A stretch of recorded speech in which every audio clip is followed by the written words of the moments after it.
Hello and welcome to This Month in Real Estate. I'm Jay Papazan. The deadline to put a house under contract and take advantage of the homebuyer tax credit has officially passed. The original homebuyer tax credit, together with historically low mortgage interest rates, made a significant difference in the number of homes sold in 2009. But what kind of impact did the tax credit have on sales in the first quarter of this year? And what do experts forecast for the summer buying season? To help answer those questions, let's take a look at the numbers. A recent NAR survey showed first-time homebuyers purchased 42% of homes in February, up from 40% in January.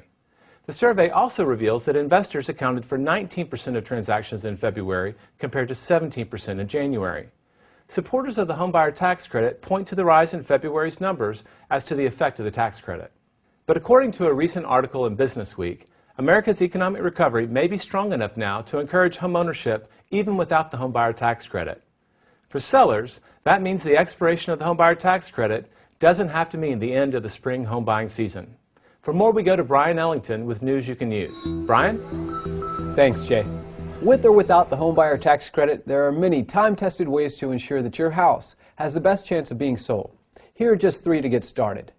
Number 1, price your house right. Knowing what comparable houses in the same neighborhood have sold for recently is a crucial component to determining what price to set for entering the market. But perhaps even more important is knowing what the trend is. You always want to stay ahead of the curve, which might mean pricing more aggressively than what the current comps tell you. Number 2, consider a pre-sale inspection. A pre-sale inspection will let you know what items you need to fix before you put the house on the market.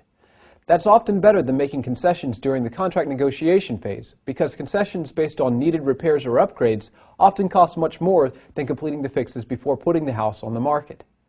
And number 3, consider all offers.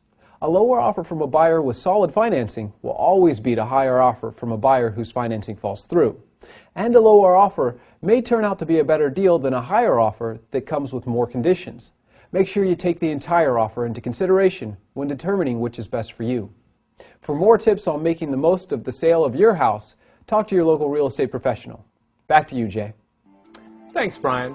Well, that's it for This Month in Real Estate. Thank you for joining us.